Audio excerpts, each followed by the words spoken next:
ఈ సాయంకాల ఆరాధనలో పాల్గొన్న ప్రతి బిడ్డని దేవుడి నిండాలుగా దీవించి ఆశీర్వదించినగాక. సామెతల గ్రంథము 14వ అధ్యాయము 1వ వచనాన్ని ఉదయకాల సమయాల ప్రమాణము ధ్యానం చేయగలిగినాం. ప్రారంభం లేఖనాన్ని మనం చూసినప్పుడు చదవండి, ఎవరైనా చదవండి.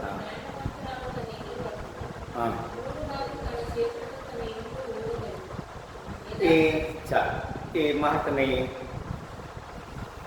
మనం చూసినప్పుడు ఇది ఒక స్త్రీకి సంబంధించిన మాటగా లేఖనం మనతో హెచ్చరిక చేస్తున్నట్లు.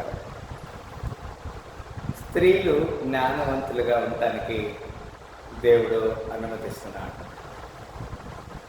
జ్ఞానవంతురాలు తన ఇల్లు కట్టును అనే మాటను ఇక్కడ లేఖనంలో మనం చూడగలుగుతున్నాం. ఇది మనుషులు ఇచ్చేటువంటి జ్ఞానం కాదు, దైవికమైనటువంటి జ్ఞానం. దేవుడు తన కృపని మనకు పాత్రలుగా చేయడానికి వీటన్నిటినీ మన నిమిత్తమై వ్రాసించిన లేఖనాన్ని మనం చూడగలుగుతున్నాం. చాలా ఏమిటి ఈ జ్ఞానము? ఒక మాట మనము చూసినట్లయితే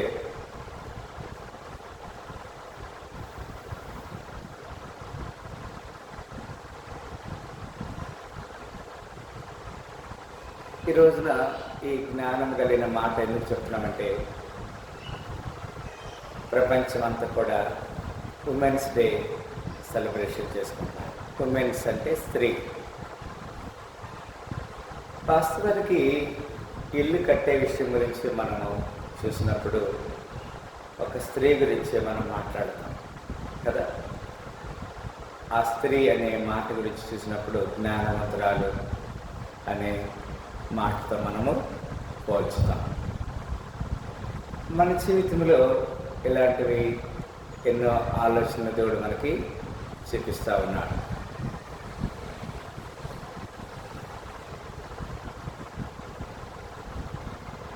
సామెతల గ్రంథము 8వ అధ్యాయంలో ఈ విధంగా వ్రాయబడినది. 1వ వచనంలో మాట చెప్తున్నాడు.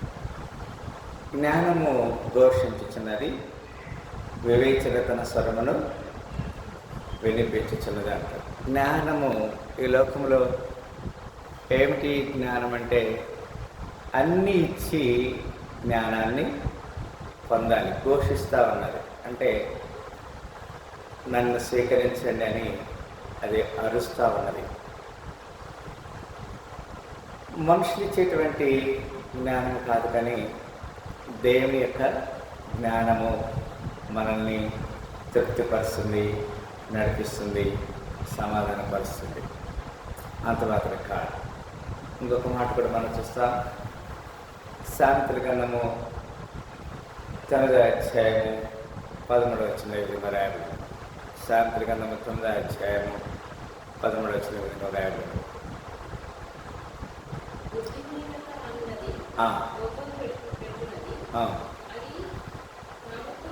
కాముకురాలు, దానికి ఏమీ తెలివి లేదు. అది తన ఇంటి వాకిట కూర్చుండను, రౌరి రాజవీధుల్లో పీఠ మీద కూర్చుండను.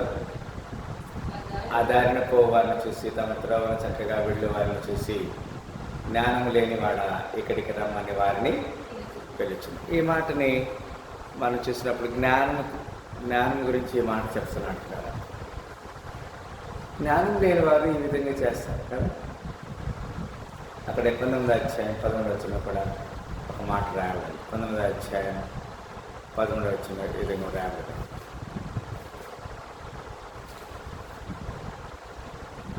బుద్ధిహీనుడగు కుమారుడు తన తండ్రికి చేటు తెచ్చును, భార్యతోడి పోరు ఎడతెగ కపడుచుండు బిందువులతో సమానం.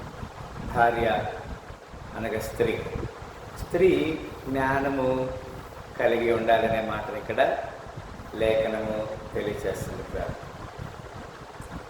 గృహమును విత్తమును పితరులిచ్చిన శ్వాసము సుబుద్ధి గల భార్య యెహోవా యొక్క దాని. స్త్రీ గురించి ఈ మాటలు చెప్తా ఉన్నాడు. 24వ సామెతల గ్రంథము 3-4 వచనాలకు విధంగా రాయబడింది. 24వ సామెతల గ్రంథము 3-4 వచనాలు. జ్ఞానము వలన ఇల్లు కట్టబడును, వివేచన వలన అది స్థిరపరచబడును. తెలివి చేత దాని గదులు విలువగల రమ్యమైన సర్వ సంపదలతో నింపబడును. జ్ఞానం గలవాడు బలవంతుడిగా ఉండడు, తెలివి గలవాడు శక్తిమంతుడిగా ఉండడు. లేదా ఈ మాటని అనేక సార్లు మనం చూస్తున్నాం. కొంతమంది శరీర బలం ఉండొచ్చు, జ్ఞానం లేకపోతే ఆ శరీర బలం పనికిరాదు. కొంతమంది బలహీనుడిగా కనబడచ్చు, కానీ తన జ్ఞానం చేత అన్నిటినీ జయించగలుగుతాడు. జ్ఞానము గలవాడు బలవంతుడు. బలం అనేది శరీరంలో ఉండేది కాదు. శరీరంలో ఉండే బలము మనం చూసినట్లయితే మనకు తెలుసు పిల్లరా. గొలియాతు అంత పెద్ద ఆజానుబాహుడు, కానీ చిన్నవాడైనటువంటి దావీదు చేతిలో అపజయం పాలయ్యాడు. అంటే ఇక్కడ జ్ఞానం పనిచేసింది, బలం కాదు. జ్ఞానం గలవాడు బలవంతుడిగా ఉంటాడు, మనిషి బలం కాదు కదా. బలము చూసి భంగపడకుమా, ధనము చూసి దగా పడకుమా, ఆ రోజు శ్రమ నుండి తప్పించే నాదుడే లేడు. నిజమే. కొన్నిసార్లు మన యొక్క బలము దేనికి పనికిరాదని కదా. మట్టిలో పండుకునే రోజు మన యొక్క బలాన్ని పురుగులు కదా. మన బలం దేనికి పనికిరాదు. తెలియగలవాడు శక్తిమంతుడిగా ఉంటాడు. శక్తి అనేది ఏ వ్యక్తి మనకిచ్చేది కాదు. శక్తి అనేది మనకున్నటువంటి కొంచెంలోనే కదా. అందుకే ఒక మాట మనకు తెలుసు,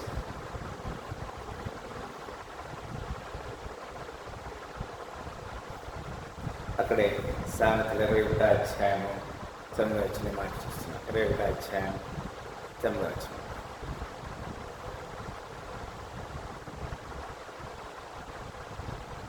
గయ్యాళితో పెద్ద ఇంట నుండుట కంటే మిద్దె మీద ఒక మొలను సూచిత.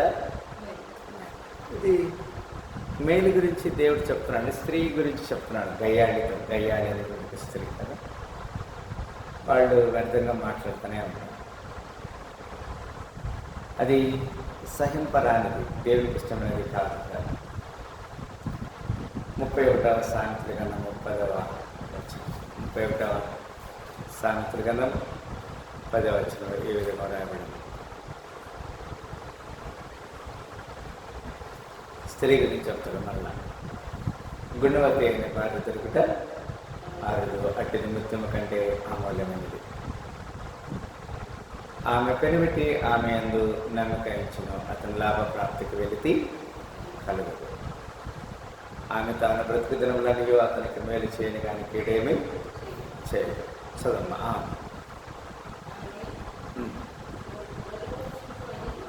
గొర్రె బొచ్చును అవిసెనారను వెదుకును, తన చేతులాడ వాటితో పని చేయను.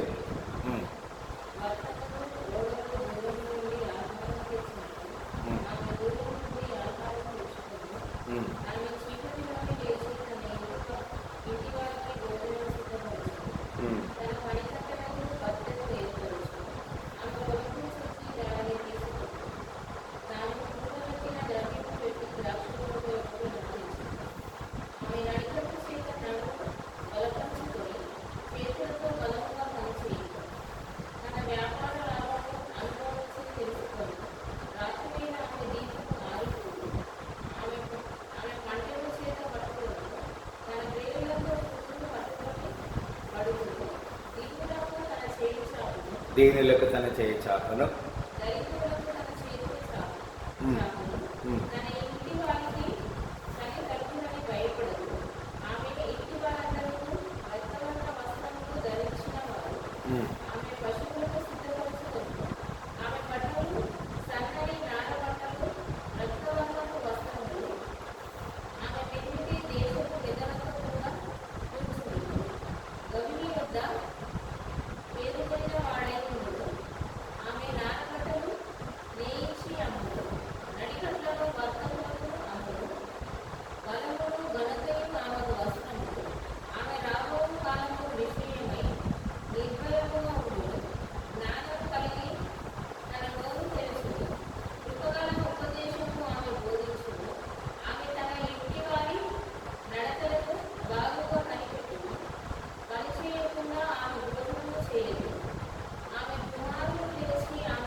ఆమె పెనిమిటి ఆమెను పొగడును, అందము మోసకరము సౌందర్యం వ్యర్థము, యెహోవా యందు భయభక్తి కలిగిన స్త్రీ అని ఆడబడును.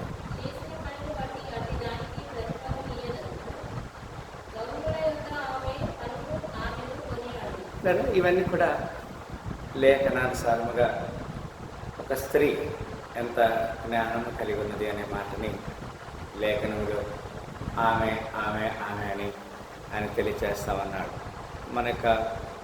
మరి జ్ఞానము మనుషుల